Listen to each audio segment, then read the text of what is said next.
Antum pernah mendengar kisah nyata yang ditulis oleh seorang ibu ketika dia menuliskan tentang bagaimana haramnya tentang masalah riba.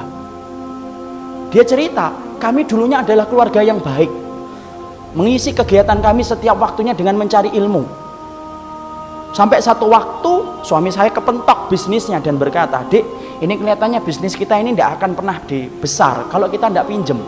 Modal kita cekak, bisnis kita tidak akan besar ini kalau kayak gini." Akhirnya kemudian sang istri berkata, "Ya sudah mas, cari itu. Carilah suami pinjaman yang tidak bersentuhan dengan riba." Karena dia sudah ngerti ilmunya, sudah paham riba itu merupakan sesuatu yang sangat dibenci sampai dipermaklumkan perang oleh Allah dan Rasulnya. Dia cari, kepentok, bukannya sabar, malah kemudian berkata, "Ini kelihatannya kita nggak dapat pinjaman, harus minjem yang ribawi." Istrinya yang sama-sama sudah ngaji berkata kepada suaminya, "Ya sudah mas, pinjam aja kalau memang itu terpaksa." Nah kita ini gampang sekali ngomong dorurah. Nanti tutup dengan sholat, banyak sedekah. Riba mah tidak bisa ditutup dengan sholat dan tidak sedekah. Emang antum kira dengan kemudian riba setelah itu sedekah, kemudian sedekah antum diterima? Tidak diterima sedekah orang yang dari riba. Jangan dianggap remeh riba itu ikhwan. Karena kalau kita nggak ngingetin ini, rusak negara kita ini gara-gara riba. Karena Allah permaklumkan perang. Akhirnya singkat ceritanya kemudian akhirnya bersentuhan. Mereka ngerti ilmunya tetapi tidak mampu menampik lambean pinjaman ribawi ketika itu begitu menggiurkan.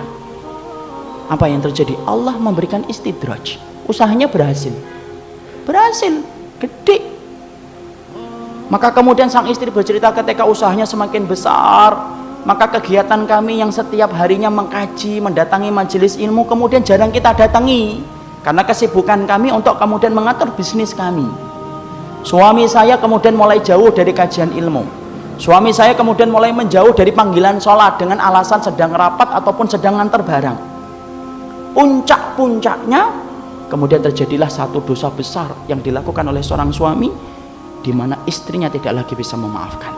Ingat ikhwan, seorang suami kalau sudah melakukan dosa besar, istri punya hak meminta pisah dari suaminya dan itu syar'i.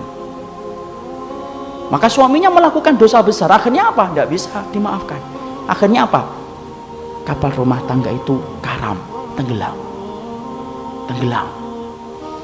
Yang menarik adalah ketika sang ibu menuliskan kisah nyata itu, saya baca, beliau mengatakan, "Saya tidak menyalahkan suami saya tidak menyalahkan bisnisnya, tapi yang saya salahkan adalah ketika kami sudah sibuk mengkaji ilmu, kami ngerti riba itu haram, tapi ternyata kami tidak mampu untuk meninggalkan, padahal kami tahu dosa yang dipermaklumkan perang di dalam kehidupan itu cuma satu dosa riba, dan kami berani mengambil itu." Sampai kemudian akhirnya Allah memberikan musibah dalam kehidupan.